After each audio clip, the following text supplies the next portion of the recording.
kind of maybe thought we were going to take maybe a little bit of a break like we usually do when we do Make City Make Spence. Guess what? Shit's been continuing to happen. Shows goes on, we go on. Another round to Make City Make Spence. Garret over here.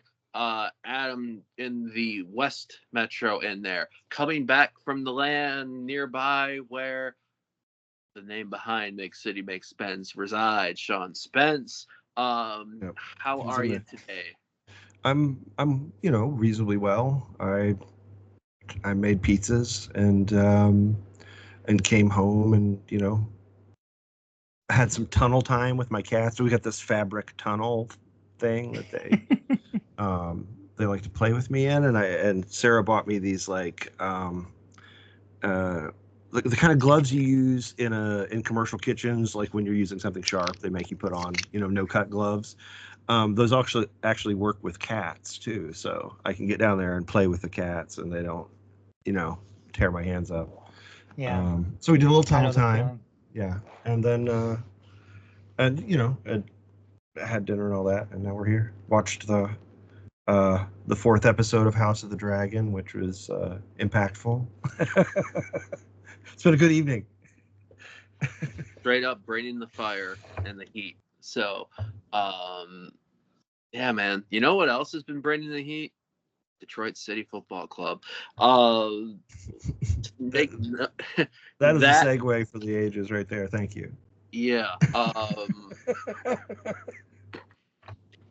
Why is Detroit City just bringing the heat? Well, the day after we recorded on America's birthday, Detroit City's women started off the W League Central Conference tournament that was hosted at Keyworth Stadium. The second game of the two matchups on Friday. The first match saw Indy 11, who I will admit I have erroneously listed as two-time W League champions. They just won last year in South Georgia. Tormenta was the one in 2022. But Indy 11 did knock out Minnesota Aurora in a thrilling first game, 2-1. Indy took the first half. Aurora was rolling in the second half, and then Indy made some substitutions. So with that match of the Titans, how are we going to respond against another team from the Heartland in River Light FC? Detroit City started out, got a goal, showed probably the most defensive side I think we've seen from them, willing to sit back against the River Light team that showed why they have scored 49 goals. However, they ran into the ladies' version of the Keyworth brick wall and Gabby Schreiber. Yeah. I mean, Gabby was incredible during the periods in the match when River Light still had some confidence and created good chances against us. Really felt like it's not our first choice center back pairing with Maya in there. Maya really has played more right back, and we've had Avery in there, but Avery wasn't available this weekend, unfortunately. So it felt like it took us a while to kind of grow into that pairing a little bit. And during those times, River Light did create some incredible chances, and Gabby made a couple of great saves, and also was very active in the box, like really snuffed out attacks by showing a lot of range. So yeah, impressive from her. Second half, yeah. And then back to you. The second half saw Detroit City, after basically rope-a-doping after taking the lead in the first half, they launched their offense. Lily Jekyll on a header on a corner, making it 2-0 to Les Rouges. Emily Paget seeing it out with her first wonderful outside of the box goal. A 3-0 win that I think I don't know if anyone else said 3 Light over River Light, but that was just like that was like really that feeling at that time was just for me like, okay, holy shit, this is really about to be magical here.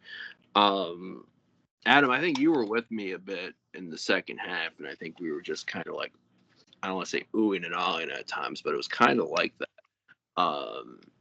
What were you like when that moment was kind of like when we're like, all right, we're rolling 3. This team's like really kicking in now.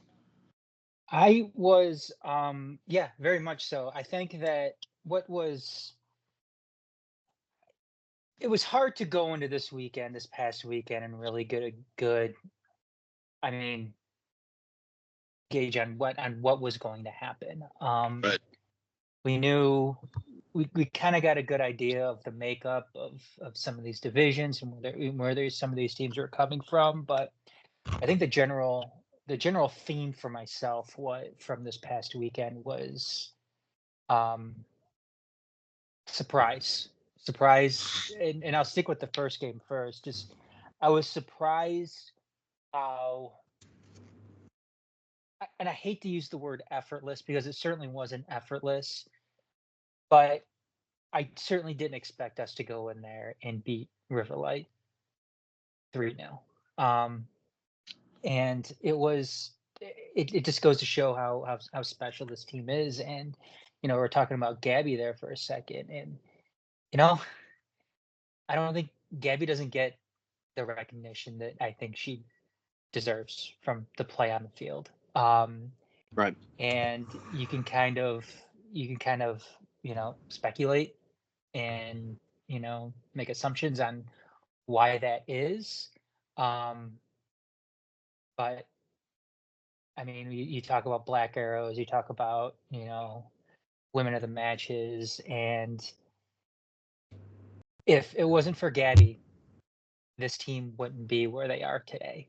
And that may be a hard pill to swallow for some, but I think that that's 100% true. Um, Gabby is one of arguably the most valuable player on this team. Um, and she's just played remarkable again this past weekend, and I anticipate that's going to be the same coming up again this upcoming weekend. John, how are you? How are you feeling? Like the kind of a bit more like more than what we were. We did have some conversations amongst our circles, and I think you made a good declaration on Friday that I was kind of like I had to do the heavy breath at first when you said it, but now I'm like, okay. Yeah, I mean, I guess I'll repeat that here. Did I mute myself? Am I still on? You're good. No, you're good. You're good. The light came on for a second. I was like,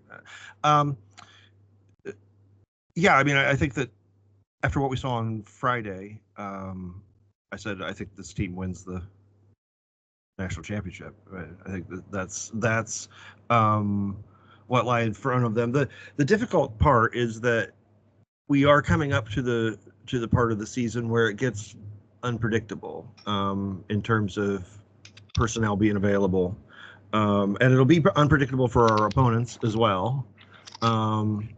So again, there's it's like we've devised ways to make sure no one will actually bet on these games, or only true people with a problem. If you know someone who's betting on the USLW championship matches, you need to get them some help immediately. Get them the phone number. Yeah, there's an 800 number in Michigan you can call. Lots of free help. Because, man, yeah, after Friday, and I believe that if you could freeze that team in time and just bring them through the tournament, they win it. What I saw, and I went back, was looking at my blog, I think yesterday, and noticed that Jeremy Churchman had said almost exactly the same thing that I was saying to you guys, which is that Riverlight looked like they were kind of shocked by the pace and athleticism of City. I was at home for this, being sick, and from TV it really was kind of apparent that their defense after 15 minutes, like that's why they started having a hard time holding the ball and doing some of the dominated the game the way they did early, is because their defense got freaked out by the pace and started play just kept dropping and trying to make sure that Lily especially was in front of them. And yeah, that was a shockingly dominant game. Now, I think I predicted a multi-goal win for us against them, but it felt like a 3-0 win. It wasn't. It did. There was Yeah. nothing. There was none of that where you're like, well, is it closer than that? No, it wasn't closer than that. Like, it was closer to being a 4-0 win than it was being, competitive. Even I felt and- confident in the sense we were controlling the game, even defending. Yeah, and in both matches, which we'll move forward to the next match. But in both matches, the subs, there's clearly programmed subs, right? They know that at 60 minutes they're putting on that Hannah's coming on, that Danny's coming on, that probably that Joelle and Addie are coming on together as like a bomb squad. Like they're coming on at like, so those players run themselves to death. And for me, Danny Steffen is the revelation in this situation. Like I've seen her in that position before, and maybe it's just she's gotten, I don't think she's always been a defensive midfielder, and maybe she's just kind of gotten more familiar there, got more touches. She's in good form. I don't know, but man, when she came into these games, keeping the ball suddenly got really easy. It seemed like everyone was open, and what is she doing? She's just picking the exact right spots. Her touches are immaculate. Like it was something. And I mean, it was even more pronounced in the championship match, which I'll now kick it back to you so you can describe that and we can go back. Yeah, I'll make one last note because there was a funny moment that happened. Adam will know what I'm talking about on Friday because you were talking about pace of this team. Ella Kane came on, and so for the second, she's a burn. burn. And for the second half, we decided to try something new in our vantage points because normally I'd stick to the brick wall for the first and second half for all the game, but I wanted to get close to see that. Let's be honest, Friday was a little bit sparse in attendance, so there was the last corner suite open by the North 10. So Justin Remington, who helps us out with our major match day post coverage, and I went over there, and Adam was going around taking photos, and like my kitchen is there, and all the kitchen is there. So in the second half, I think we were 3-0 up at this point. Like gone in, and I got a Fago Cola and a Liquid Death, I think, at the table. I got it from the bar staff, Spence, via the side door route because they were closing the front gate. I'm like, hey, can I get a cola? And they're like, here you go. Thank you. Right. Leave. Huh? They're like, leave. Get the fuck out of here.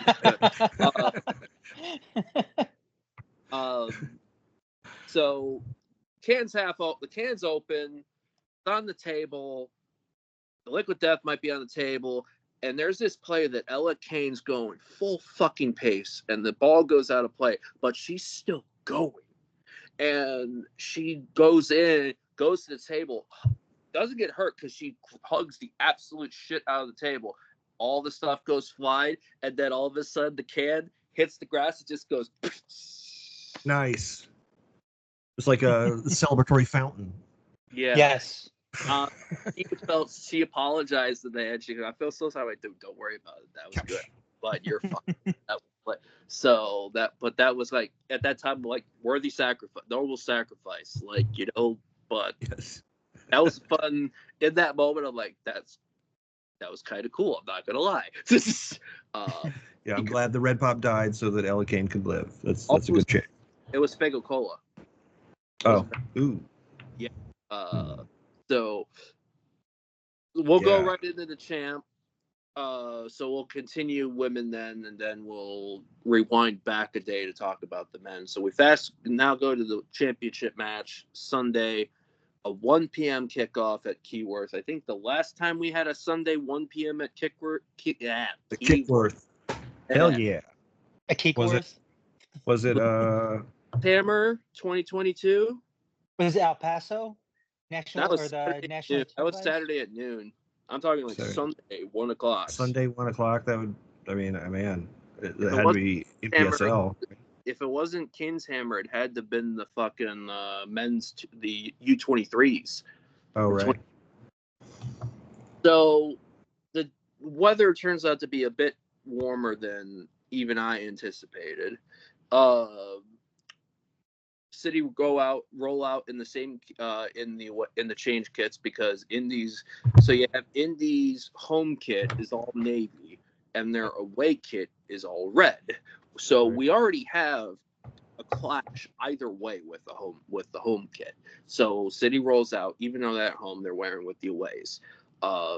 And this is an Indy 11 team that showed why they won the W League tournament last year and why they, ran roughshod in the division we were in 2022.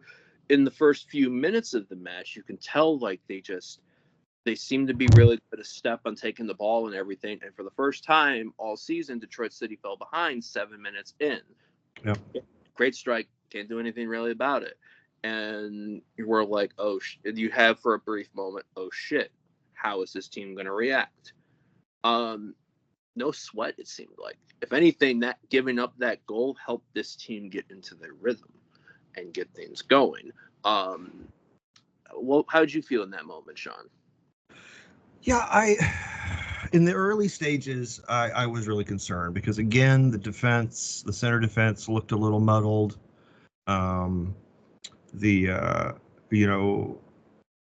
What I was seeing was that Acadia Murphy, like in the first 5-8 minutes, was kind of really aggressively stepping into midfield for challenges and stuff, and I felt like that was kind of an indication that she felt a little pressure, or she was pressing a little bit, or whatever. And so it's not a great headspace to be in as a defender, and I think that like it took them a while to kind of shake out of that. Right.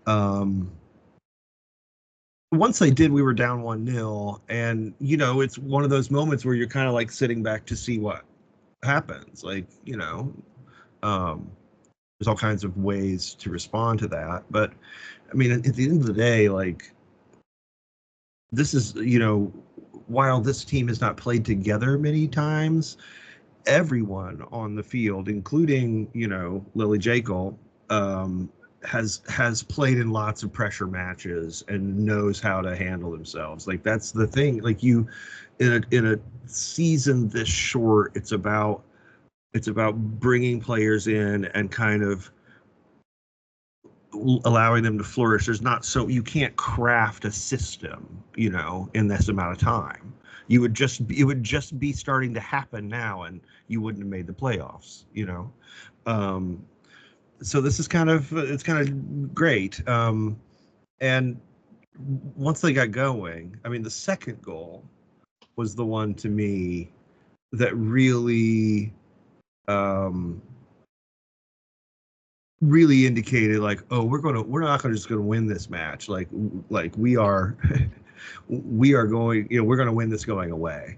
And it was very simple. Like India tried lots of different things in the press, because really the only way they created chances was by getting turnovers in the final third and like running at a retreating defense. Like they could get chances consistently in that scenario, but in every other scenario, once our second bank of 4 snapped into position, they just couldn't do anything against us. And they could pass it around the perimeter, but as soon as they went for something penetrating, it was over. Yeah.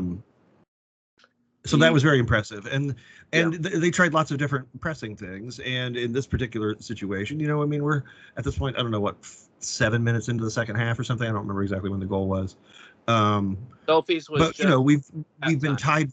Huh? Oh, it was right before halftime. That's right. Yeah. We've been tied for a while, and it's starting to look like, we don't want to go into the half tied if we can help it. And Sophia sort of solved it, like by herself. She just drove with the ball up the right channel. And then you had lots of little things go right, like Lily Jekyll's making an inside-out run, and the defense is really overreacting to her because she's she's sort of like glowing when she's on the field. It's like, oh, this is a player we got to worry about. So two defenders go with her.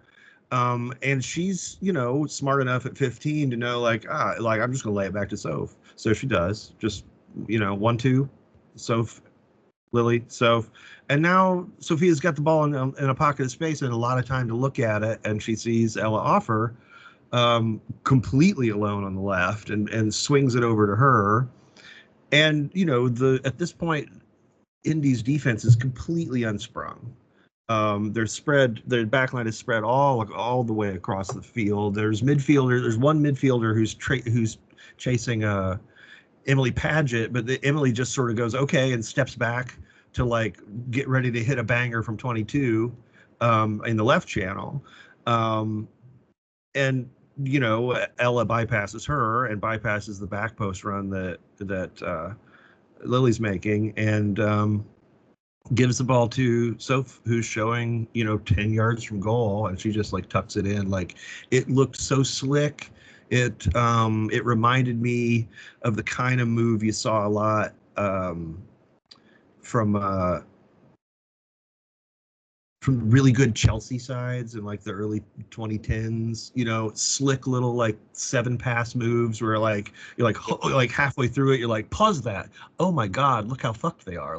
That defense is oh, this is going to be a goal somehow. And coming in at the box. Yep. Yeah, it was great. So it is indicative of the level of play that's possible for this team. The difficult thing is that we are entering the period where colleges are going to start calling players back. Yeah.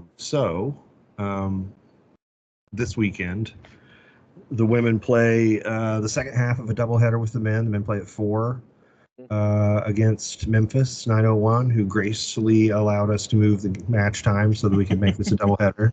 And the women play at 7 against Colorado Storm, who are kind of upset winners of the West region. Or West Conference, and but we won't have the kids. We won't have Lily J. Cole. We won't have Aubrey Ciampa. They are going to be at the Nationals with the Nationals, who is kind of their main club, and yeah, they'll be out of town, and also. 3 starters, but 3 more starters, 5 starters in total are going to be gone. Minnesota has pulled back Sophia Romine and Kate and Allie Childers. Ella Offer is returned to Creighton. So, we have more players.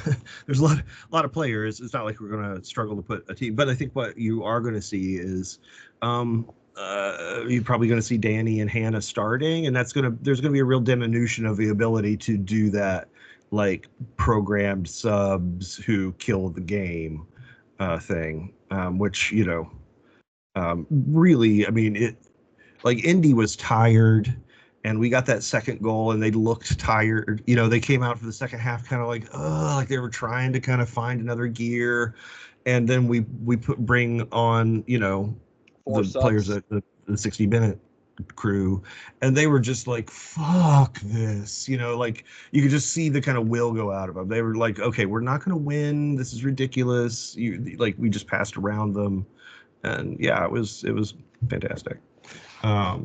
So this weekend is again, don't bet. We don't know what's going to go on with and I think I have a decent idea roughly who's going to start. Avery Peters is going to come back, but she's likely to start in defensive midfield, maybe. Last year. So she will likely be a little bit. She'll be more playing like Tatiana Mason has all season, playing a little more like playmaker. Getting up into the play. In the attacking spaces, you got Hannah Crum, who what we don't have is that lightning pace that has characterized the team really over this last weekend, but it will be a very different look for Colorado, who if they're not listening to this will have no idea.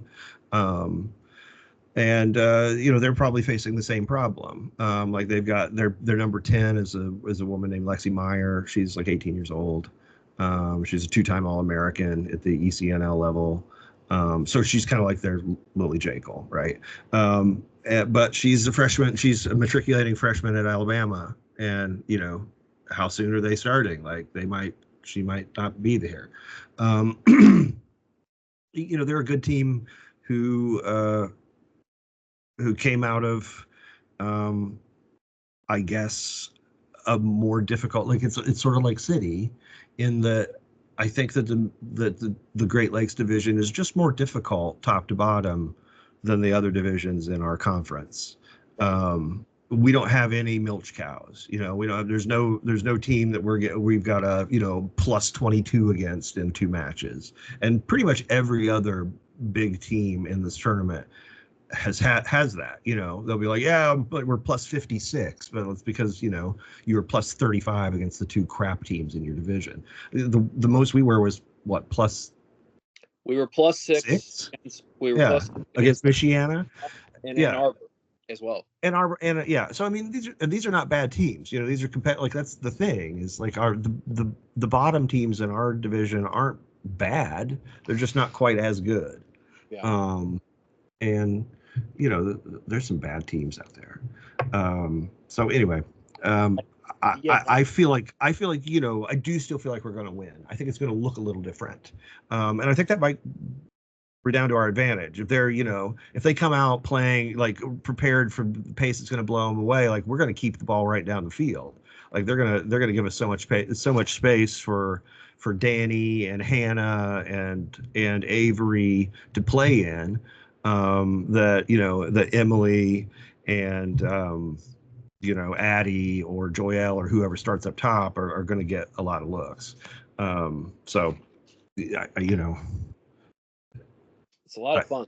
Yeah, it's a lot of fun. It's awesome. Get out to Keyworth. We're not gonna, Sean. There's not gonna be any. Dave's not gonna make any calls to Sid or Kenna White, is he? No, we can't do that. They have to. It's funny. Like I was listening to the protagonist USLW thing, and they said that Heather O'Reilly or whatever her married name is now, played during the playoffs for North Carolina under 23s, and like as far as I understand, this is an official tournament. You have to be rostered. I don't see her on the roster. And she certainly didn't make any appearances for them during the regular season. So, I don't know. I think it's a little weird, a little shady, but, I think he clarified it and said, I think he contacted USL, and they said that as long as they're on the roster prior to the playoffs starting, which I guess she was, then it's okay. It's like starting a softball team in a sense. Yeah, where, I mean, I could see, like, she's coaching. And she's still in good shape, like I could see it, it doesn't, like, if she's providing a key assist in a national championship match, I'm going to be pretty fucking salty about that. Oh yeah, sure. No, Sean, you're absolutely right. I completely agree with you. That's nice, Heather. But if you want to, unless you want us to dox you and you need to stay off the pitch against Detroit City. I agree. I agree with you, and it pains me in some sense to say that I agree with Dan too. That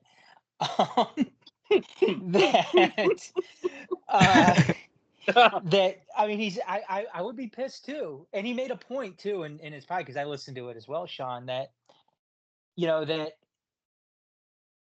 these aren't the players that helped the North Carolina U23s get to this point or anything like that, and if it if this wasn't a a league to take seriously, then don't act like it should. And it's just that leaves a bad taste in my mouth as well. Yeah, like I don't that's not in that's not in the spirit of the game. You don't sit here and call ringers back.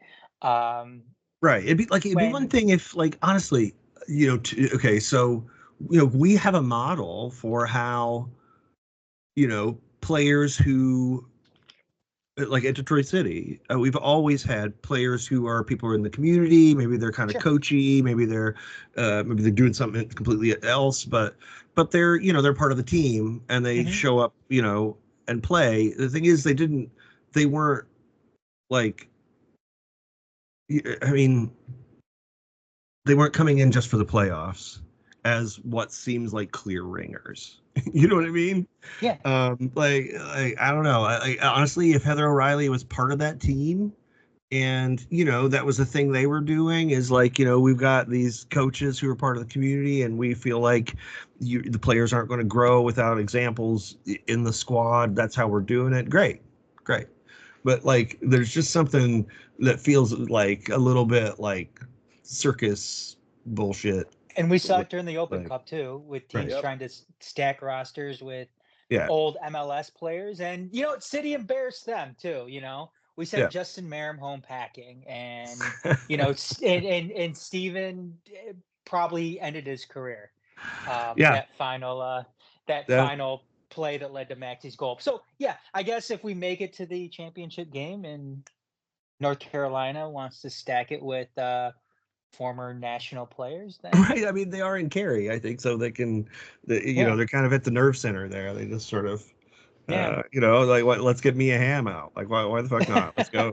She's like 50, but she's probably like she can still finish, I'm sure, if she wants to. Like, anyway. So one thing I wanted to talk about, you had talked about the second goal, which I think was my favorite goal of the women's all year. It was such a beautiful team goal. Adam, I remember when we tied it, which was another Emily Paget 20-yard strike that kind of caught quick.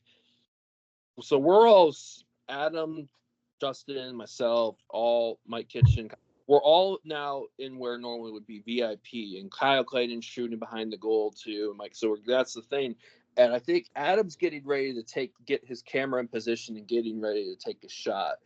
And, Justin's still got that sicko vibe. And, because when you get into the thing, you still have those traits that get into you the first couple times you're watching the game and in the new views. And Adam's taking the shot, and just as Emily's getting ready to shoot, you just hear, shoot it! And she does. And it goes in. And thank God she shot it, because that was spark at that time. I agree with you that second half, you're 2-1 up, and then you take out your both Audrey Champion and Lily Jekyll, and you put on Danny Steffen, Hannah Crum, Joelle Washington, Kayla Addison game. That's like a master stroke of master strokes there. I agree with you in that anything's possible, in particular because on the other side of the bracket, Florida Elite, who ran absolute roughshod in their division. Absolute shot. I heard that they got blown up. I double checked. Losing 2-1 to Asheville City Soccer Club, who then got eliminated in their conference final match on home field via an absolute banger of a free kick from Tennessee Soccer Club. It was literally, to describe it, it was literally like Hannah Crum's free kick at Midwest, except unlike Hannah's, which just went straight out after hitting the crossbar, that free kick hit the crossbar and went down into the goal. It was just a great goal. So it's North Carolina Courage U23 taking on Tennessee Soccer Club on that side on that semifinal.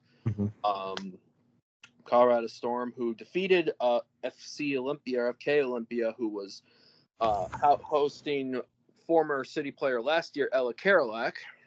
Yes.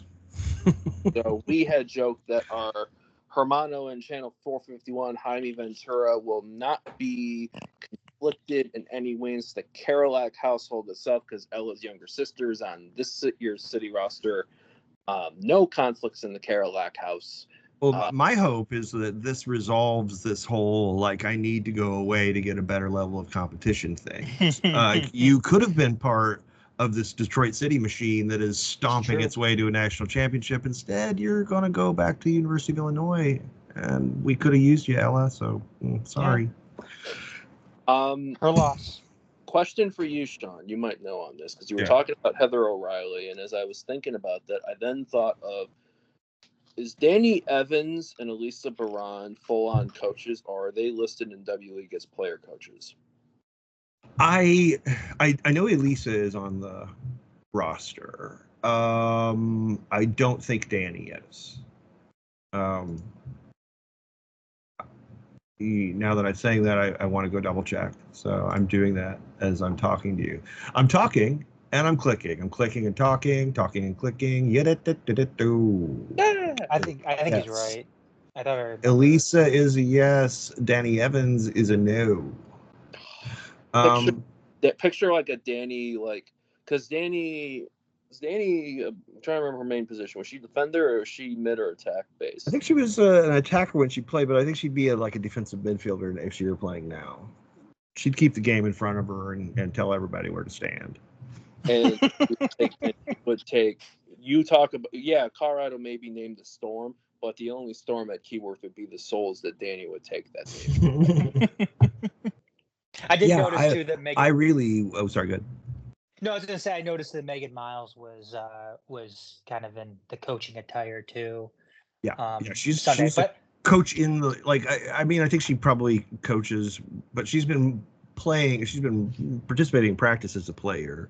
She's had a couple of match appearances this year too. Yeah, I think she's 4 or 5. Like she comes in, she might be rostered, you know.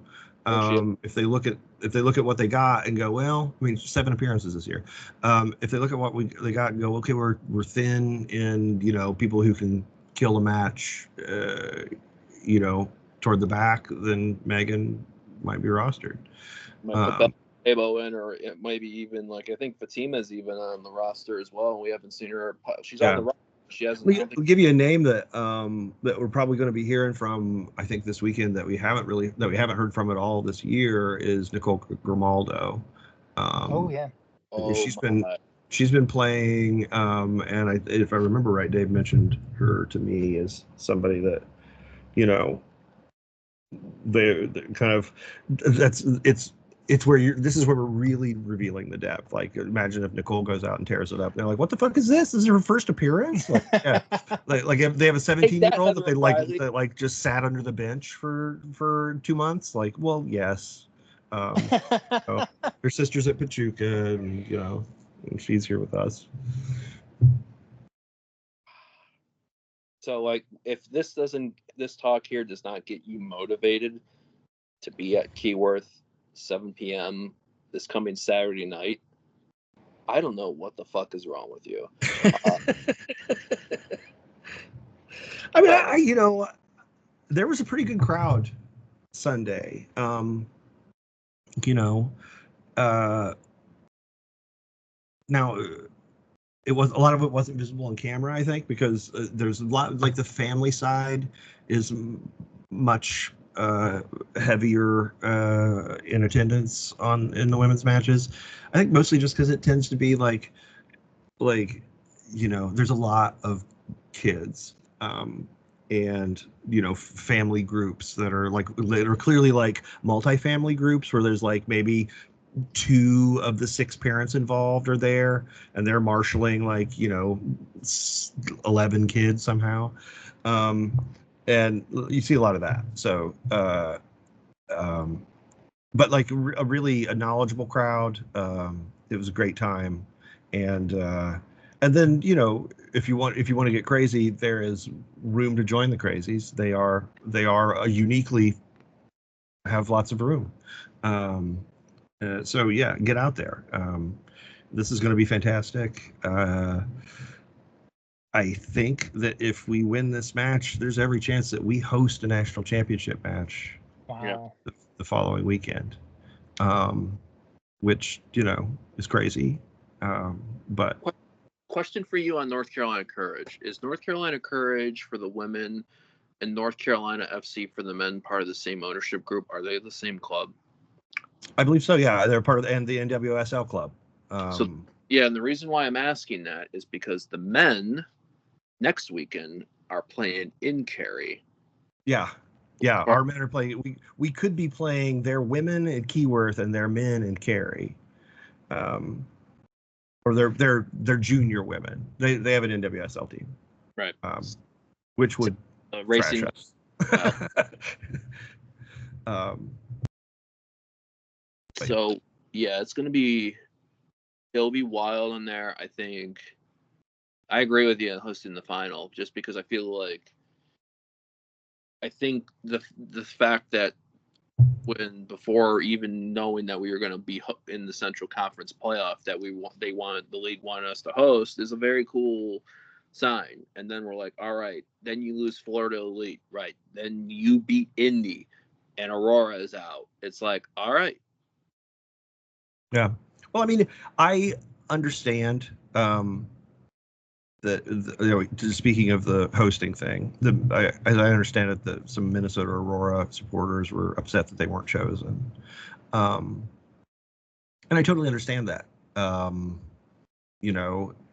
have a feeling it's cheaper to fly to and stay in Detroit, and those budgetary decisions might be part of that calculus, because if you can get affordable hotel rooms, that when you're talking about bringing in 3 teams from out of town, that gets expensive for each of them, and none of these teams are like, money, ha ha ha, all of these clubs are extremely strapped for cash. That's just a kind of rule of thumb. So I feel bad for them, but not bad enough to give it back, and I'm sure they'll get theirs, just keep at it.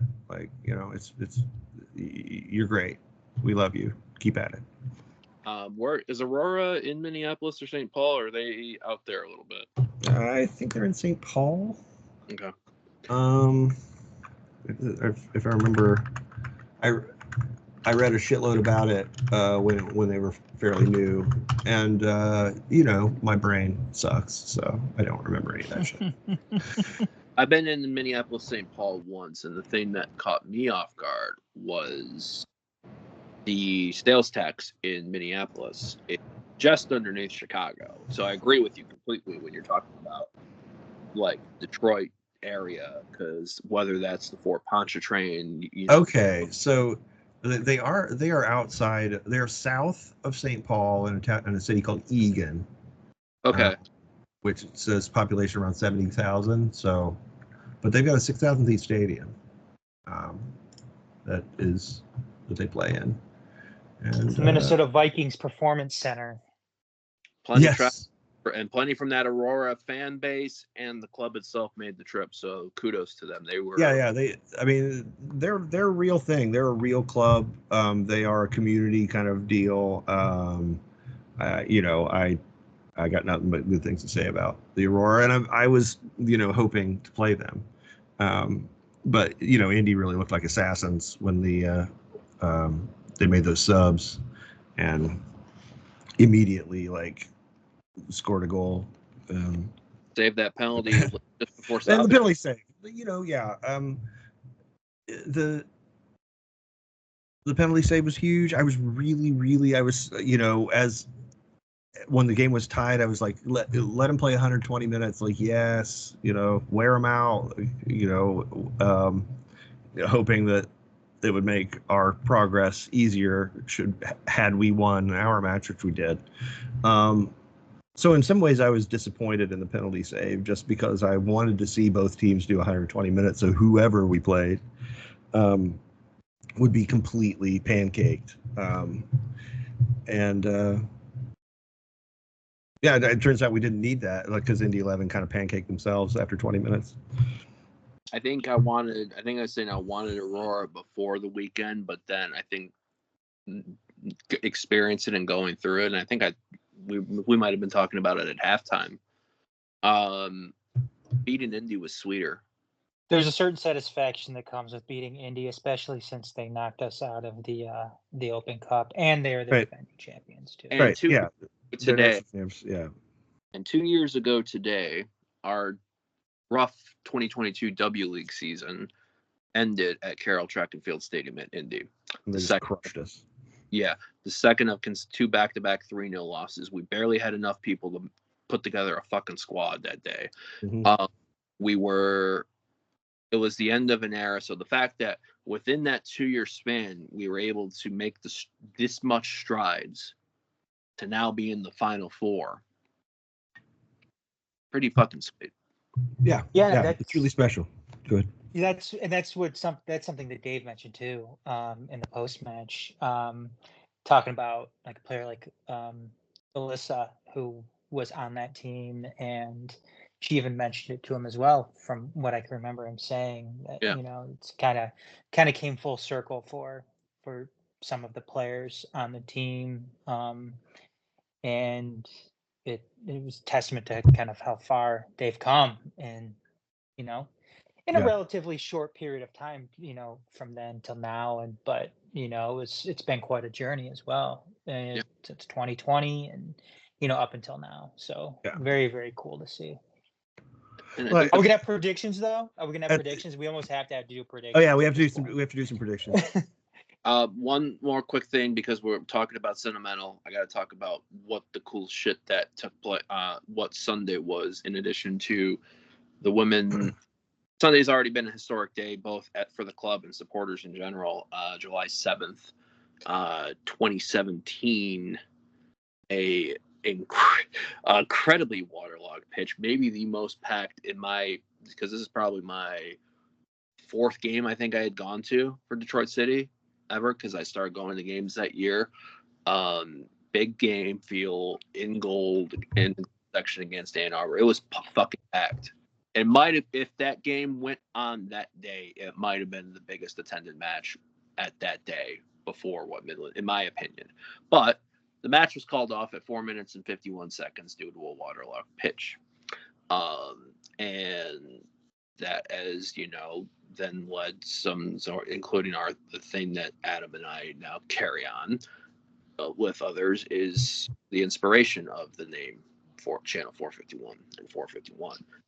2 years later, Sean Spence will remember this day very well, because we started that day off watching the Women's World Cup final at City Clubhouse, which it was the most fucking packed I've ever seen that place. And Sean Mann helped him have me try to turn up the PA for I'm a Real American at halftime. I don't know. It was Sean's birthday also too. That's July 7th. Yeah. So you have all this, right? You have this women's game. And then I carpool with John Bahoski over to Ann Arbor, because Detroit City took on Ann Arbor at Concordia. And Sean Claude Lawson had a hat trick to win the Great Lakes, clinch the Great Lakes division that day. My second ever away day, because the first away day was the Tin Can. So this is the first true away day, and I think that is the match where that's the match where when your city and when it clicks, right? Right. That match for me. My memory of that day was getting up very early and prepping a bunch of food, and then getting absolutely slaughtered for hours and hours and hours, and then the place like clearing out like a complete ghost town, like, and we knew that like City was playing away, but like I hadn't gotten to see many of the matches that season because I was always working, and Sean was there, Sean Mann, and he's like, I'm thinking I'm gonna get over to Ann Arbor. I think I can make it. And he's like, I think you ought to go too. Like, Sarah was there, my wife. She'd been working, because we were slammed. And I was like, what? I kind of staggered back to where Sarah was sitting. I'm like, Sean just said we should go to Ann Arbor. And I'm like looking around the bar, realizing that like I'd been kind of in fight or flight for so many hours that I kind of had missed the fact that there were only like 3 people there at that point. And plus one bartender that I was, already paying. So I'm like, Kelly bartender? Yeah. yeah. And so we got over there. I got there like not long before kickoff. And Sarah gave me smoke. I remember seeing one of the first things I saw, because I was trying to look for a place, like the bleachers were really packed, and I was trying to kind of see if there was anywhere up high I could, because I wanted to see the shapes, right? And there was nowhere. But I did happen to see Tendai like dice those 3 guys along the left sideline. In like the 18th minute, like where and like I remember really clearly, like he started to do that and someone from the bench went whoo, like as he began the move, like they knew what was coming, like, oh, he's got him. It was such a wonderful day. I think that was the first goal, actually. Like Tendai broke down the left and like sliced it in, and Sean just kind of ineffably appeared at the right spot and turned it home. I remember the last goal, which was a Tendai full-on blitz run against his former team. I'm trying to think if this was, because I remember this. If you talk to some of our circle who was really, really deep in NGS at that time, they were pissed off at that moment because they lit the smoke either in 88 or 90, and they were pissed off because it was blue smoke. I saw it as, who brought blue smoke? Yeah. So, God damn it. Yeah, so I loved it. And this is me and Newey at the time, like, because I saw it as you're taunting him. Yeah. Tendai does that full-on blitz 50-60 yard run down the flank, squares it across to Sean, who taps it in for the hat trick, and then boom, blosses. And Tendai had been instrumental in shutting us down the year before. Yep. He played center back for them, and we were trying to, like, they had played a really high line with Tendai just covering all that space, and he was so fast that he could, and it was really discouraging. So when we heard he was coming over, it's like, oh, thank God, that means we don't have to play against him. Like, okay, fantastic. We had 3 Ann Arbor people that year. That was the start of it. Not just Tendai, but Yazid Matthews and the current Richmond kicker, James Vaughn. But the fact that 5 years later, you can add what we saw at Keyworth on a day where that pitch was, Adam can confirm, that pitch was fucking hot. Was hot? Yes, it was like fire. I didn't notice it until like Justin and Nick, our buddies, joined in the recap, and like, pitch is on fire, and then I felt it through the bottom of my boots, and I was like, oh yeah, fucking hot. It was an extremely, like, for a day that was 85 degrees, it was really hot. 85 degrees, like a high sky, unrelenting sun. Like when the clouds would come over, it was like, oh my God, yes. Oh, thank you. Can you, like, please stay here? And then, the cloud moves off and everybody's kind of like, oh.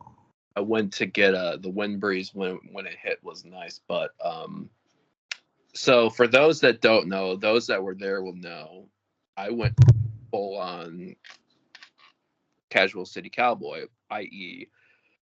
full denim jacket and dark denim black jeans. So I got I just got to pause to say I really appreciate the fit updates. You know what I'm saying? Like, I can totally visualize what's happening. Go ahead. So, but the point is, chatting with people, and I think Alex Wright goes to me, he's like, "You gonna go home, put some fucking shorts on?" I go, "Maybe," because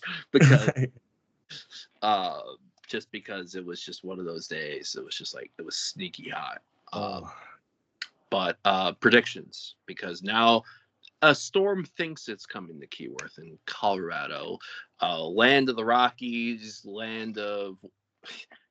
I'm thinking John Denver, but only because Jaime went into a mini rant the last Total Talk about John. For some reason, I started thinking of the land of sky blue waters thing. But that's like Wisconsin, right? Yeah. The land of the Rocky Mountains, John Denver, Yeah. Park, all these states, right?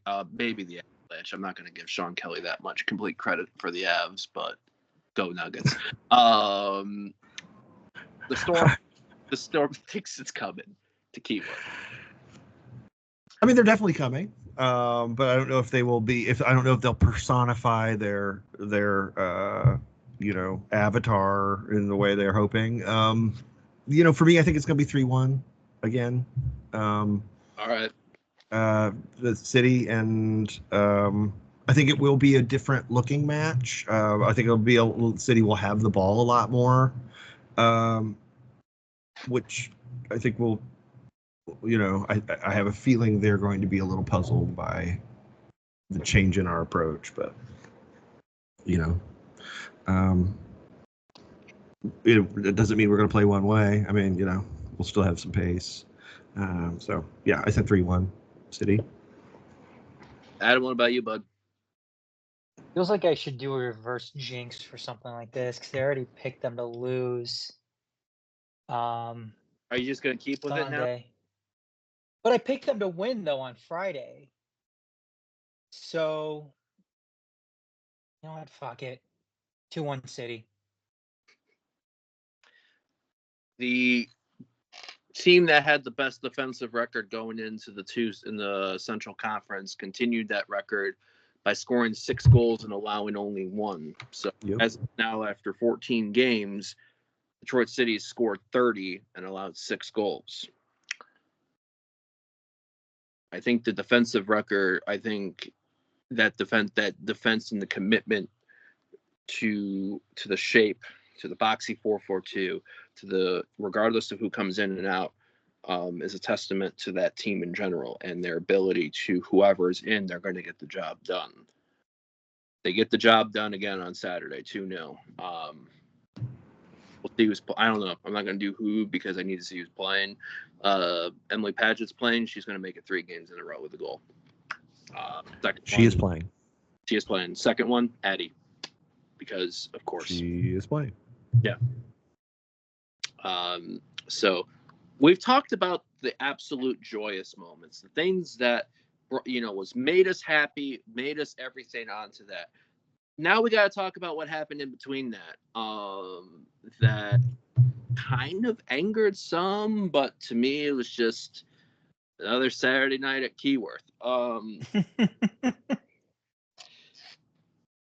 So Detroit City debuts their black third kits against the Tampa Bay Rowdies side, who didn't wear their neon greens that they usually do. I don't know if they even have the neons this year. They went. Thank God.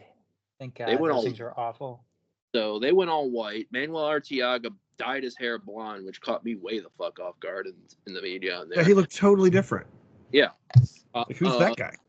I was like, I was seeing the trend. I was like, damn, he's even more of a jackass than normally because he set the tone. In a match that became defined by not so much the play on the field as some decision-making or lack of or questionable decisions, whether players or those that were wearing refereeing shirts in general. A Detroit City performance that was flat, to say the least, in my opinion, in the first half, but went into nil, looked like it could potentially be in peril in the second half when Lijop got sent off after losing his head after a hard foul, which, by the way, was, 5 minutes for that decision to be made for him to get his second yellow card, and it wasn't even the head official. In that moment, though, we often sometimes see when we watch association football or soccer, as those on this side of the world like to mainly call it as, City got a spark fully lit when Elvis Samo came on, and within 5 minutes of appearing, scored. And I remember now because when I was on RBLR Rowdies, it was Carlos, I was sorry, Rowdy guy that was saying he absolutely dreads because Elvis Amo torches them. Scored a banner of a goal outside the box at Al Line last year when he was with Hartford. This time it's a set piece. Devin heads the ball. over. Elvis beats the keeper to the ball with a header. 1-0 to Les Rouges.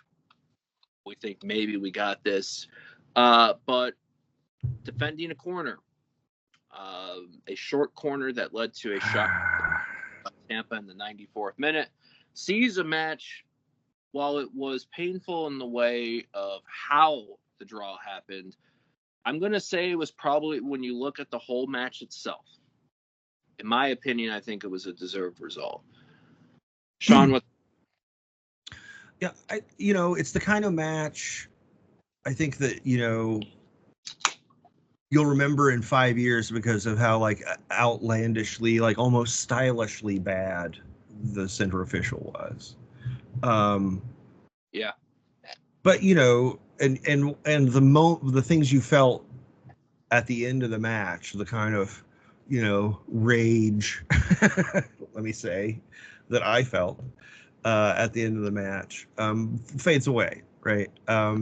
That's why no one should listen to call-in talk radio immediately after matches, because it's just assholes venting rage. And generally, it doesn't have anything to do with how you'll come to see the match. I don't feel like we played very well. Like, we played okay.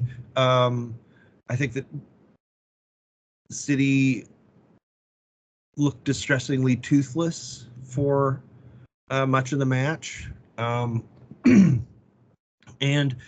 then once the real, like, farcical stuff started with the center official, it did affect, it seemed, our focus. And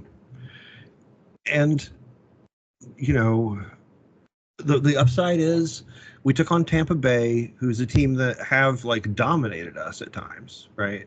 And even a man down, we were able to keep the ball against them when we wanted to. It was an even match at 11v11, and it was still pretty even at 10v11. Right. Which is improvement for us against them. The red card is something that Lai needs to work on, like, by himself. He needs to have guided meditations that he's doing or something, because to let, like, I guess I feel about it like, in a match like this, as a professional player, you should view it almost like, I play a lot of, like, computer role-playing games, but this is kind of a common thing in almost all, games that you play with a computer's assist, is you can change the difficulty, right? And this match it was very clear early on that, as I said on my website, that they were throwing firecrackers, and the fuses had rotted, and they were going off much too quickly. You need to stop throwing firecrackers. You're just going to have to play this game on a higher difficulty. Yeah. These are the facts that are before you. This guy's nuts. Every physical challenge that could plausibly be called against you will be called against you. And at the same time,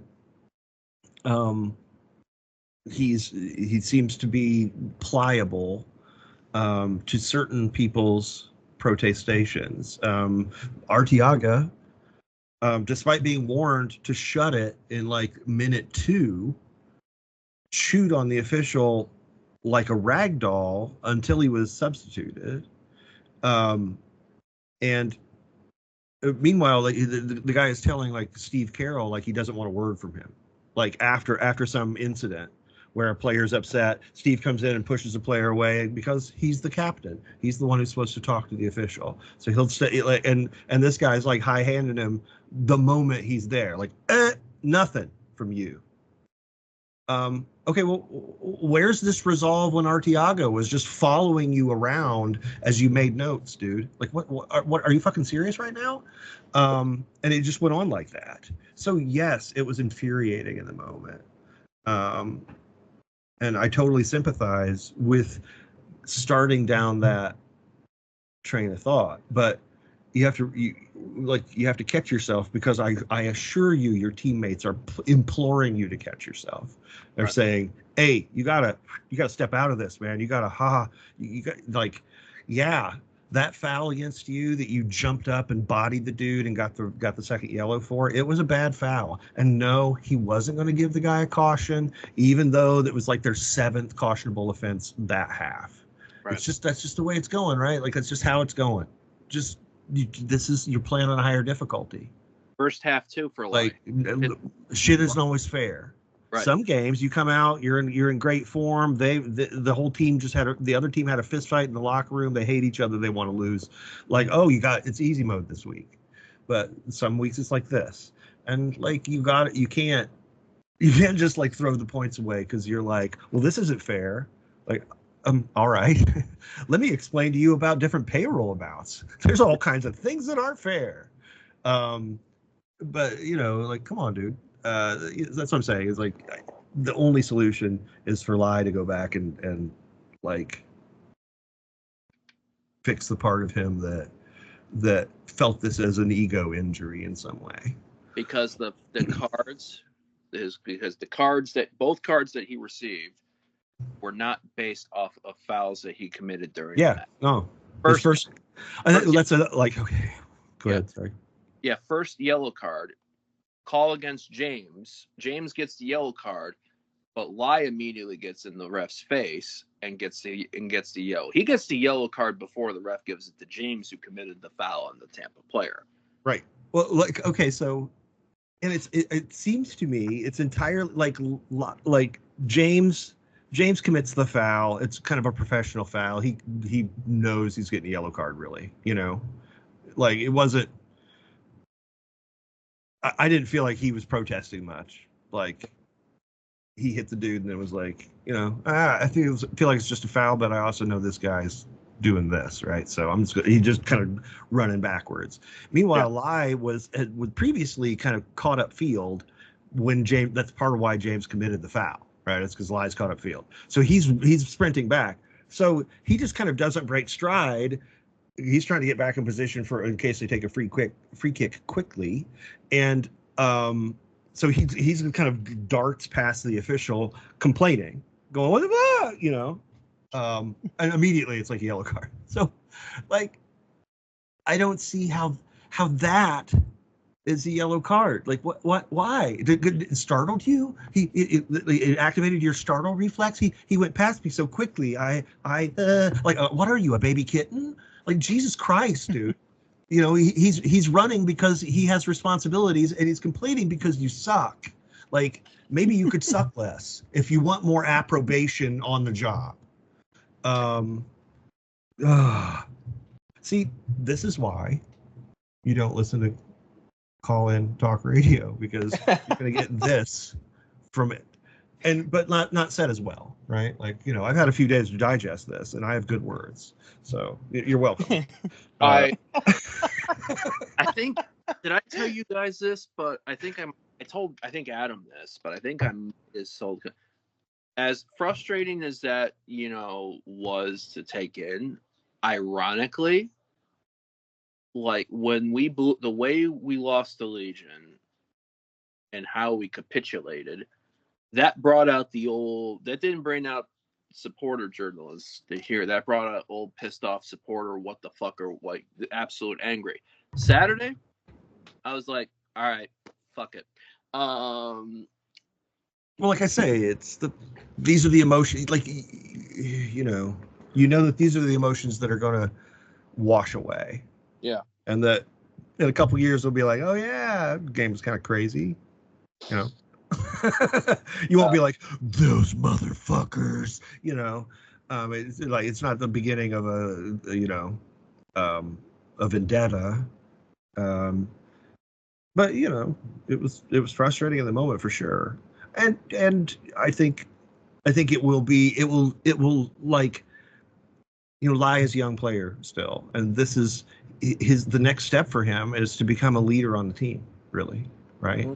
And so these are the trials to become a leader. I'm sure Maxey went through this 4 years ago, You know, Yep. he was, at some point he had some emotional thing he had to kind of get through to be a leader on the team. Because from time to time too. Yeah, I mean, right. And you want players who, I mean, this is professional sports. You want players who play on the limit of their ability, who are self-motivated, who are capable of, but you also want players who are professional and who can know how to correctly assess risks and reward in behaviors and avoid doing things that get you sent off for complaining twice, or for complaining and then knocking a dude over because he did you wrong, like awkward. It's like it's the meme of the dude, the white-haired guy who's kind of like awkwardly grinning at you. It's like that's how it made me feel. It's like Seth Meyers. Oh, Is that who it is? The internet historian, the dude. Oh shit. I don't remember now. Fuck.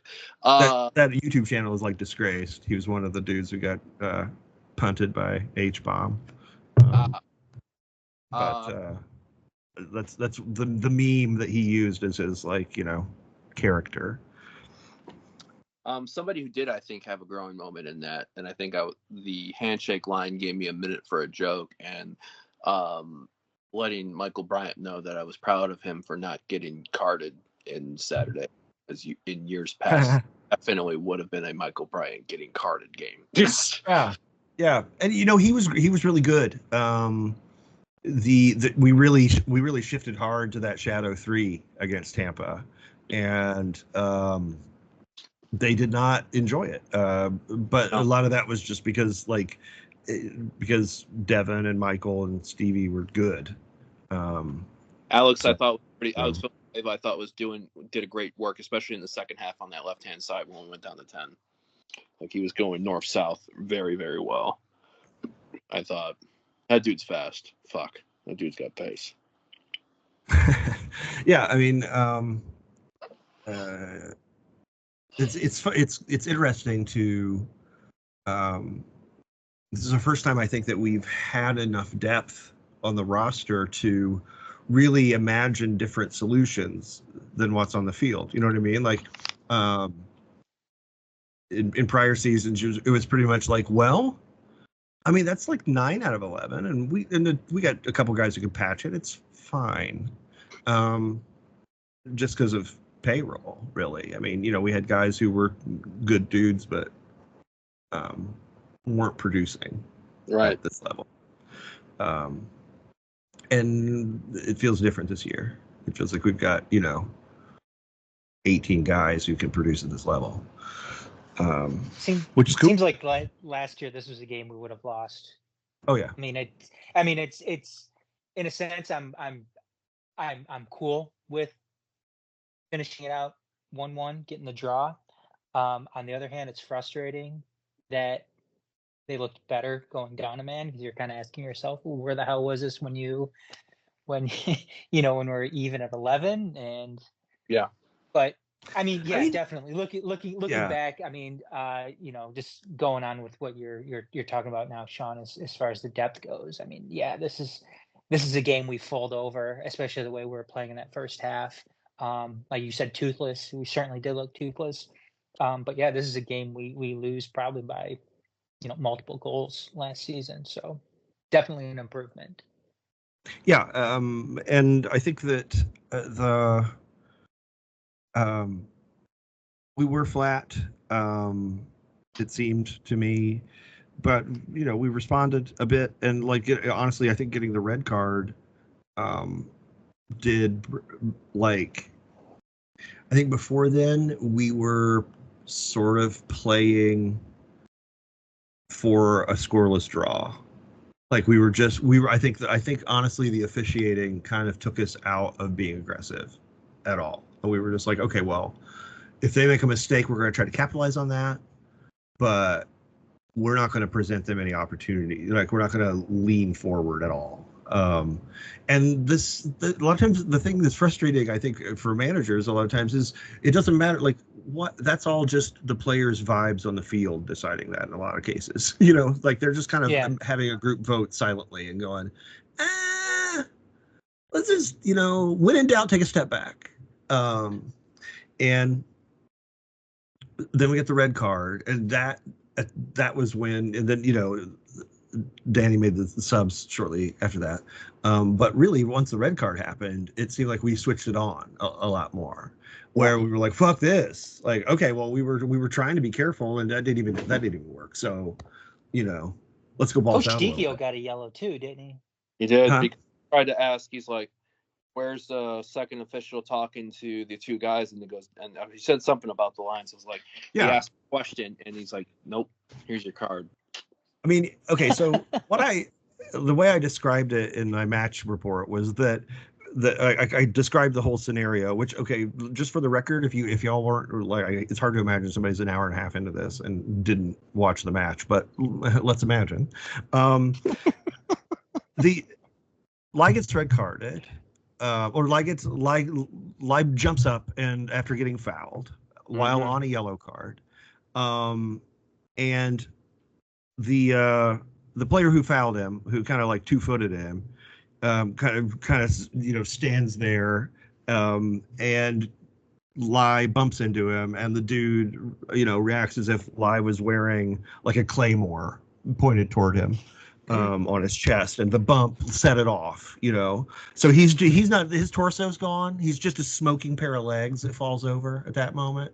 Oh no, wait, no, he's actually not injured at all. He's holding his head for some reason, even though he got bumped on the shoulder and the torso, because if he's holding his head, that means the official has to stop play because his head is possibly injured. So, okay, that's dark art bullshit number one. So he's holding his head was never touched. Like he's holding his head as he's falling to the ground, right?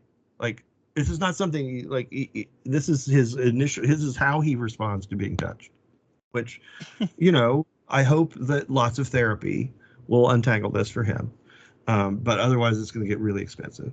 Was that who was I guess it's going to be expensive either way. Was that who? Yeah, it just depends whether it's therapy or sex workers. But anyway, so he goes down, and the official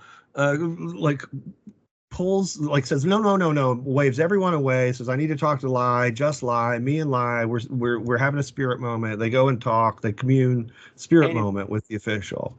Lai's like, bro, I've never been more sorry. You can see we're way down deep in my soul because we're now spirit brothers, and the official's like, yeah, that's cool, we're spirit brothers. So that's like a minute and a half now, 2 minutes has elapsed. Meanwhile, the assistant official on the bench side has been just sort of standing there gape-mouthed in front of the bench for Tampa Bay.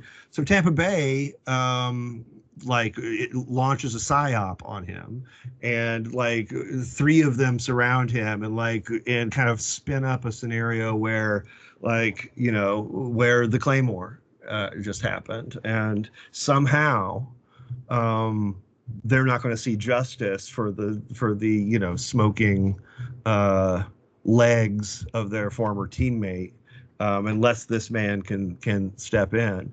And so the official goes back and says, what do you think? And he delivers to him this QAnon level take on what just happened. And the guy's like, wow, sounds good. Okay, second yellow. The way I described that in my match report is that it was a rich text for conspiracy-minded people. It's difficult to see that and not feel like there was a game of telephone that began on the bench of the Tampa Bay Rowdies and ended in the official's ear. And, absent all that nonsense, it's not an inexplicable call. Like what Lai did was dumb.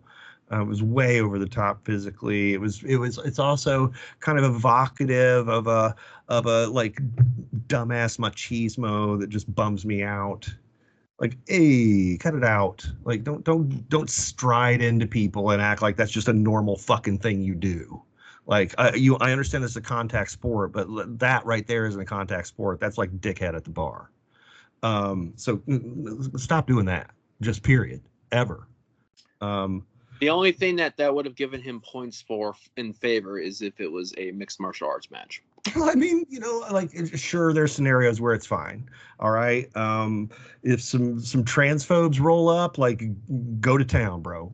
Yep. But like, in a match, like, no, he did a hard foul. Like, this is where you walk away and you let your teammates advocate for you. They're like, oh my God, look how noble and brave he is. We're here advocating for him because he's noble and brave, and you're allowing this injustice to happen to our noble, brave brother.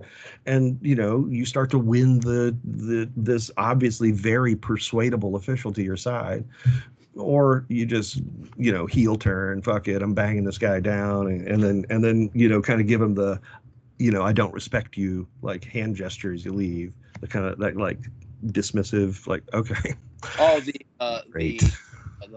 This, like, out of the throat, like, the old school, like, you give him the V. Yeah. Yeah. It was not a great moment. But the like, at the same time, I do understand how frustrating it is, and how like, I'm sure that the Tampa Bay usually, they're not like an extreme dark arts team, but they do have some guys with some experience, and so they can know how to get at you a little bit, Yeah. So we get the 1-1. Which at the end of the day is a point against the top 4 side. Still have some game in hands on the Rowdies. And now we move forward. We are 5 days away from the first match of the doubleheader. Moved up. Thank you, Memphis 901, for not being assholes, and being gracious and willing to move up. We're taking on a Memphis 901 team that's been hot. They've been cold. They've been in between at various points of the season. They're all temperature. Yep. They ended the term of Phoenix Risings. I forget the gentleman's name, with a 5-1 win at Phoenix last weekend. Only to then go to Orange County and get pumped 4-1 on Saturday. So the side that I don't know what to completely make note of the 901 side coming in. I know they got talent. They've been a difficult matchup. This is their first year in the Western Conference, so instead of us playing 901 2 times a year, as we did in 2022, well, 3 times because the 2022 was playoffs, in 2023 twice, we are going to play them 1 time, and this is 901 coming to Keyworth. Lijop's going to be out because of his double yellows. So if I'll open this up to the both of you. Sean, I'll start with you. Lijop's going to be out. Who do you think slots in? Do you think we mix shape at all? Or do you think we just keep the shape in and we just slot some people around? I mean, I think it's probably Ryan Williams Right. coming in for Lai with James and Maxey. We did start on Saturday as well. Yeah, I don't, we didn't start Elvis, and he didn't look explosive when he came on. So I'm wondering if he's had the setback. And if that's the case, then my concern is we're going to need somebody else to score the goals. Now that's usually meant Maxey.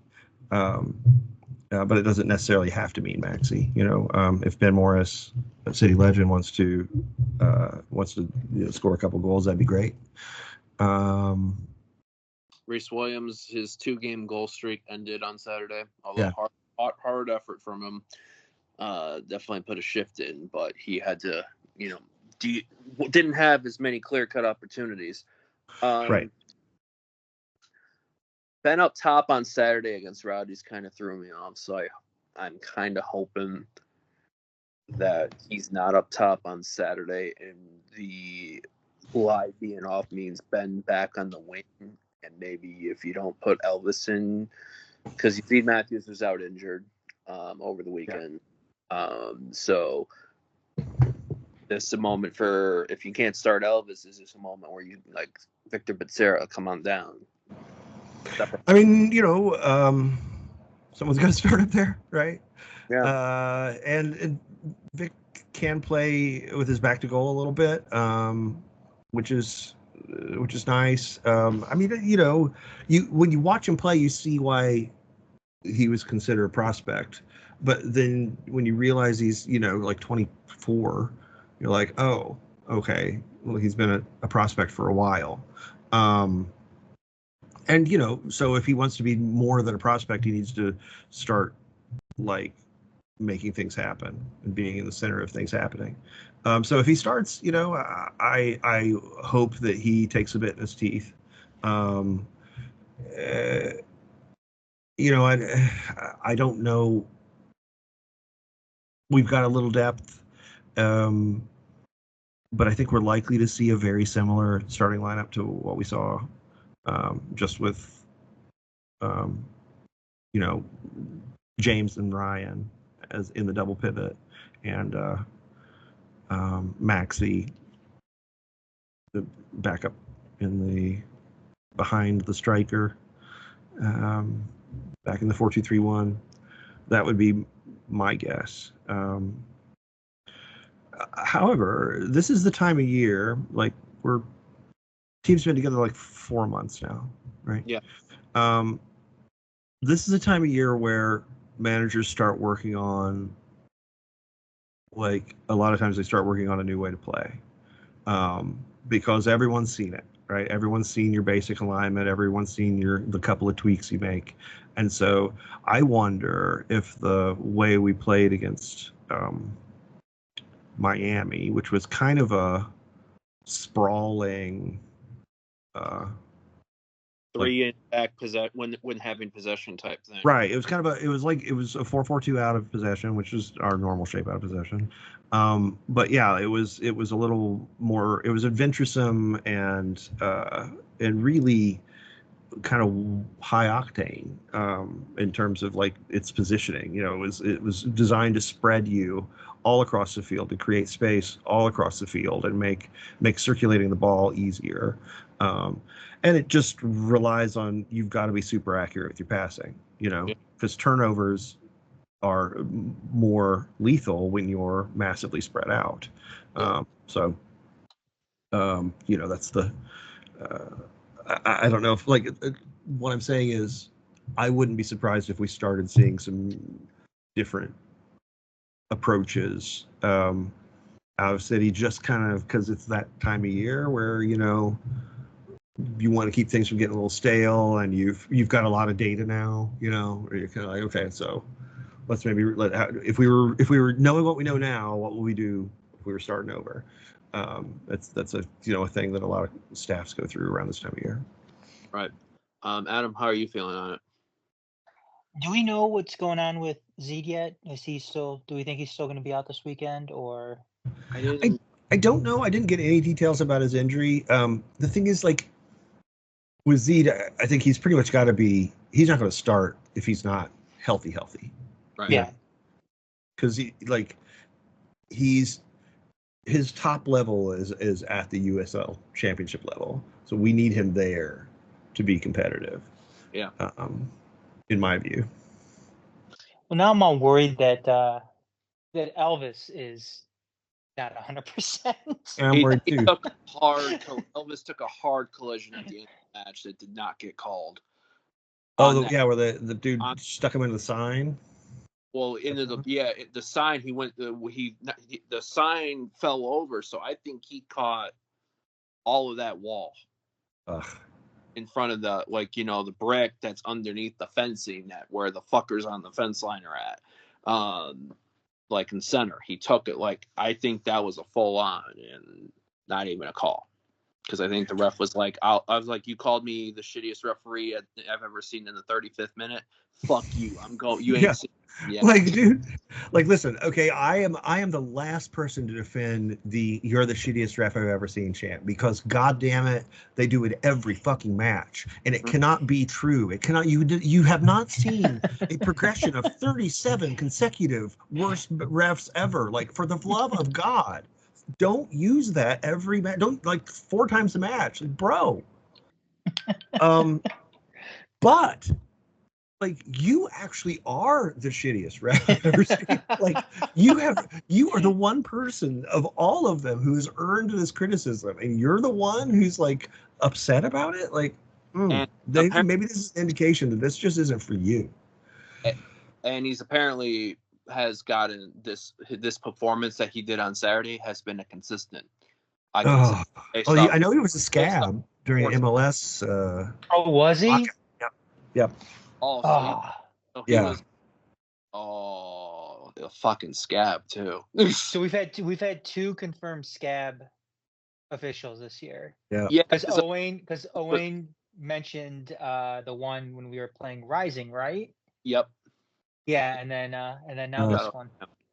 Yeah, I mean, I don't think there was any effort made to blacklist them. It was just kind of like, well, okay, you could just, like, you're not working MLS games anymore because the real refs are back, but God, like, need refs, man. The thing is, too, is we went from that FIFA certified official in Miami to our second FIFA certified official this season, thanks to the Japanese refs that repped in the Open Cup exit. I loved the Japanese refs, man. They were great. He was great. So, but no, I think I can agree. I think Ryan probably slots in. Interesting thought, though, as far as it being that time of the year, where managers start doing something different. I could see the 4-2-3-1. I'm wondering also too, and this is something that you mentioned, Garrett, after, because we're having the same conversation too. As soon as Lai got red carded, is who slots in for him? Yeah. And you made mention too about possibly going with 2 up top. I don't know if that's going to happen, but you could do it 2 ways, because you now have with Alex, because one, what's the condition? There's a couple ways I think you can go at it. One, it all depends to me, sort of, what's Brent Lee's condition. And Brent Lee, because you could utilize Maxi and play him out as an out-and-out forward with somebody, whether it's Elvis, whether it's Victor. I wouldn't put him up top with Ben. I prefer Ben better wide. But I honestly, like, do you do maybe like that do a 3-5-2, and this is where you Reese and Villanueva or Ben and Villanueva on the wings, and maybe you try to go fast up top with Reese and Maxi, or you go Maxi and somebody else, or do you do it flat out 4-4-2? Because Lai was starting to play wide as opposed to central. Ryan increased this year, so I think that three in the back when we have possession thing might be something that, because when Danny Dicchio did the Q&A in December when he joined, he talked about his ideal shape, what he wanted to do with 3-4-3. Right. Then we brought on the squad, and that 3-4-3, I think, tried to be a 3-5-2, and then it became this 4-2-3-1, 4-4-2, sometimes 4-2-4, depending on how hyper aggressive we were at the start. Right. There's to me, those are all the same formation, just with kind of different attacking and intensity levels. Like, there's the kind of very chilled back version is looks like one shape, but when we're really attacking, you've got like the left back is providing all the width on the left, because we've usually got an inside left, and then we got a winger, and you got a striker, and like 2 midfielders at least. Like, so it looks in the moment, it's almost like, it's a 3-3-4 or something, as you look at it in attack. But like the the thing I'm wondering is whether, like, do we tinker with how much we press? Do we tinker with how much we are we going to try to like get back to being able to play really well off a back foot and counter people? Like that was the essential standard footing for this team under Trevor, right? Was in the USL Championship, was that we were going to be super solid and just sort of we were going to wait and see. We were going to fend you off, just rope-a-dope for however long. And we got to where like it was like one of those people that could tread water for 6 days. It's just like, I just feel comfortable doing this. I can just keep playing defense in space, and unless you do something miraculous, you're not going to get much against us. I think it'd be interesting to see us kind of try to get back to being able to do that, just because it would be useful in certain game states. Like, for example, all these points we dropped from winning positions this year. Because of similar goals conceded. Just same type of play. And when I watch our set pieces, I don't see anything glaringly wrong, until and then the ones we give up goals on, a lot of times all of a sudden there is something terribly wrong. But it's like it's a shared responsibility. Like, whose was that? You a lot of times can't tell. We're kind of zonal marking a lot of the time. And like, you watch them over and over again and you're like, well, I mean, this feels like there's any one of these 6 guys could have done something a little different. It might have come out. We might not have given up a goal. But other times, the ones against Houston, like we just weren't switched on. Right. They saw we were still talking, and they were like, okay, well, we're going. Bam. Yeah. And we didn't mark the dude running near post. And I think, that's not winning. And even like the first goal against Birmingham and then the goal against Tampa was not winning your first battles. The goal against Birmingham, you get the corner, but you give Tyler Pasher, of all people, I think, enough space to try a second ball into the box. Right. And that's like, here, you're MA, because I'm going back to your fire. It's your little like rocket ski. Here's fucking M80. Throw it right at our fucking face. Yeah. It's it was rough. Tampa was a short wall, but then you don't immediately take into the first ball in the short. The ball gets in, creates a shot up. Great save by Nate, but you're all spread out now in that rebound opportunity, and you can't close in on Nick Moon of all fucking people. Carlos, I don't know if Nick Moon's actually really, really that good or not. I don't know. So don't slag me on that. But point being, it's like, yeah, it was extremely frustrating to watch. I'm sure it was extremely frustrating for the players. I mean, the fact is that we are not attacking those second balls with the kind of mentality that we need to. And it seems like maybe there's some guys, like there's situations on the perimeter where guys are not sure exactly what their responsibilities are, maybe a little bit, or they're just half-assing their responsibilities, and which means they're probably getting roasted in film, right? They're the ball is falling to Tyler Pasher, and Danny's stopping the film and going, okay, so player X, what are you thinking right now? Why is there a reason why you're 8 yards off this guy? Like, do you have somewhere to be? Are we done? I mean, that's happening. But sadly, it's happened repeatedly now over the course of like a month and a half. It's rough. It really is an alarming. It's alarming to see the same thing, the same situation yield bad results again and again and again. You start to get kind of, like you get trauma about corner kicks. Like, oh, they've got a fucking corner, Yeah. And like, Adam, I don't know about you, but I think this is the therapy I needed for coping with that loss from Legion. I'm over it already. I'm over it. That was And I was like, man, in a year this is gonna look like shit. I was over. I was, that GIF.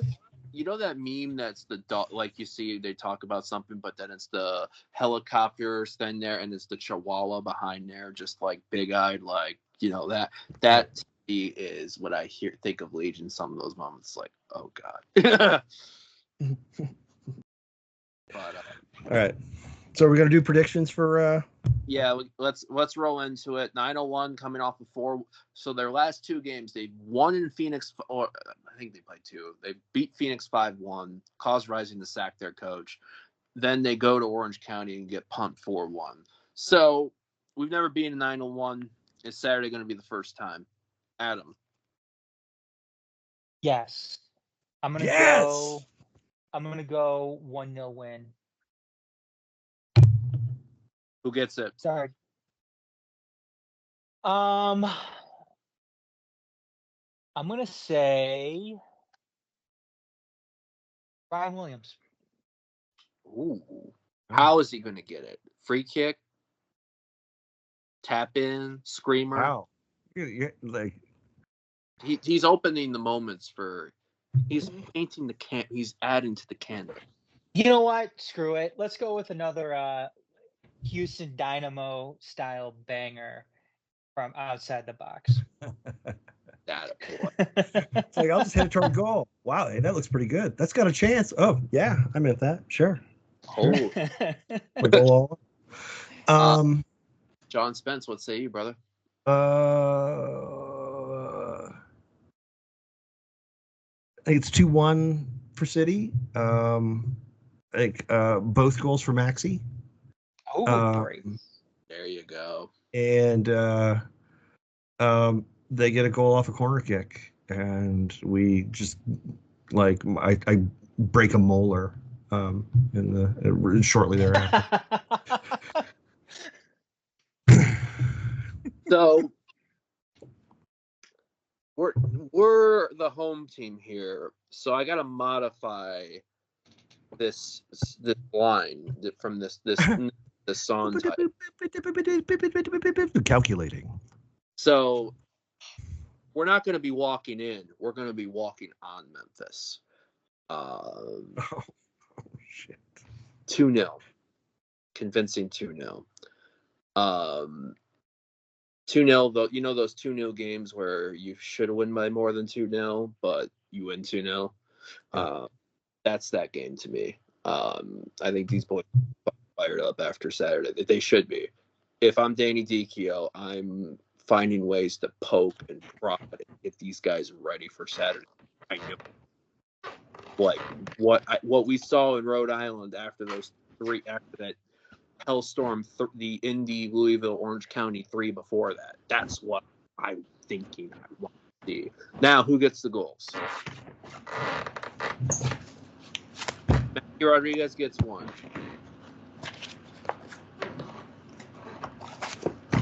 I like it. Second. James Murphy. The other hard-headed James Murphy is going to probably be extra pissed off because now his buddy that he's normally pissed off with in midfield's gone, so he's got to feel like. He's going to get pissed. He's going to be pissed off. You just called him hard-headed. I hope he finds you after the match. No, what I'm saying is this. I'm saying is his partner in crime, their midfield Bash Brothers, is gone, so he's got to pick up that extra energy. That's what I'm saying in there. What did I crack? I think I was telling JR this in there. The one thing why I wouldn't want to mess with James Murphy is, one, not only is James Murphy has a hell of a combination. One, James Murphy is not only an Irish American, he's an Irish American from Jersey. And that's a hell of a combination. Terrifying. Very much so. Murphy gets a goal with Maxi. It's 2-0. City's first ever win over Memphis. 901's got to go play the Blues all the way back. Maybe they'll fly Southwest back. I don't know. But do we have anything? Closing thoughts? I got no thoughts. We're 100 minutes into this, man.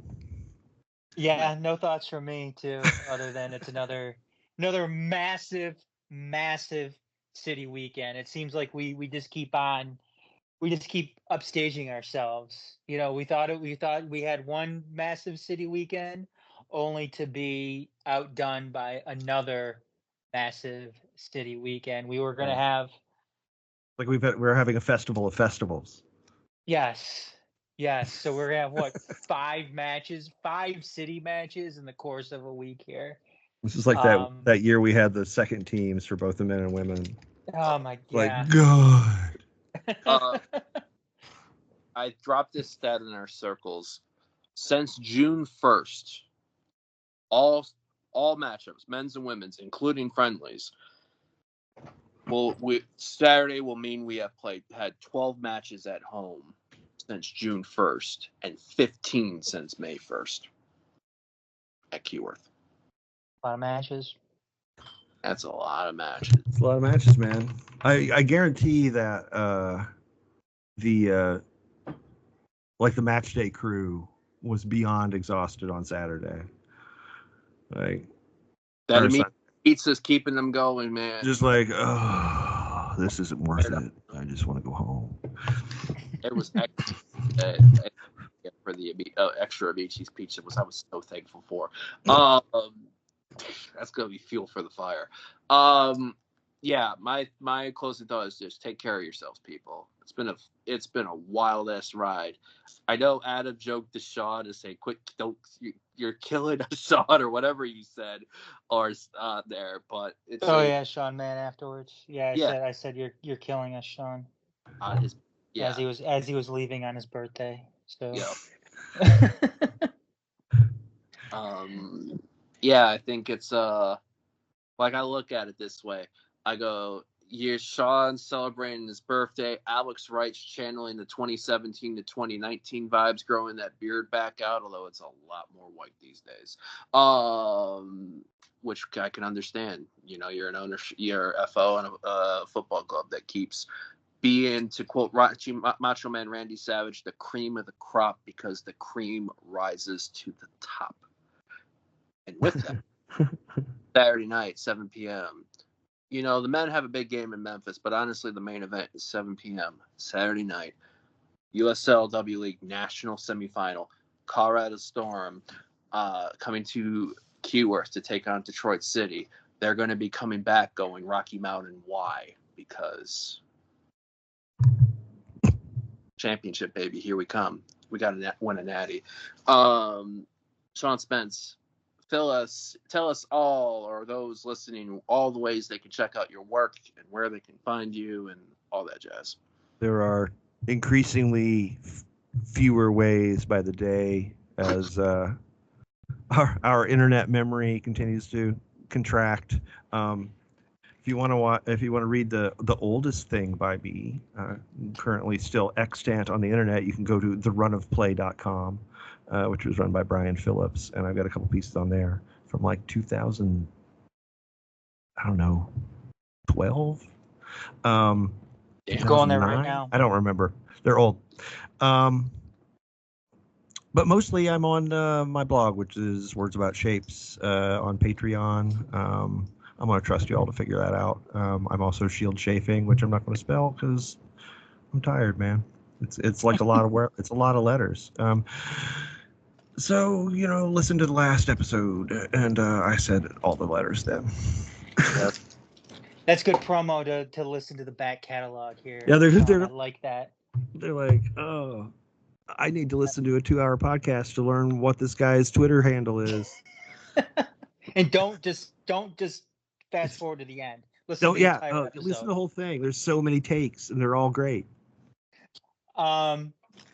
TMSNX Adam on Twitter, probably on Discord as well. I don't know. I don't really look that closely to Discord.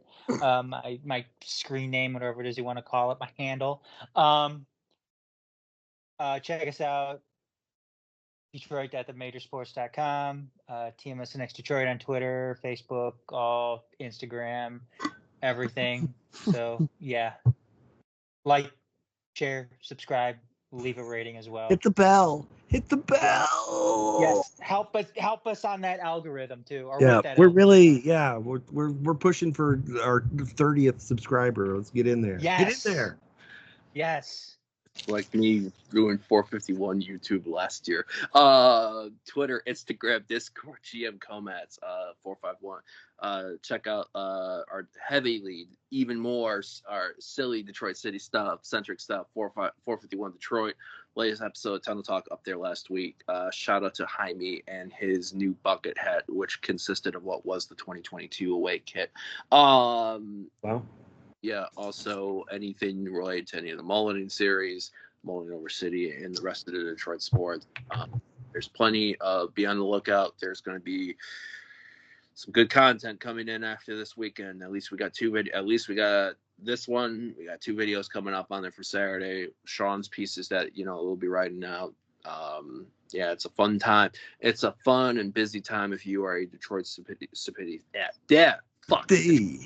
Supporter, That's easy for you to say. Employee, player, all of that. The best is yet to come. That continues on Saturday. Doubleheader, men at 4, women at 7. For Sean Spence in the North Metro, Adam in the West Metro, Garret here in the East Metro. Whenever you're checking this out, thanks for tuning in. Be sure to hit the like and subscribe. And until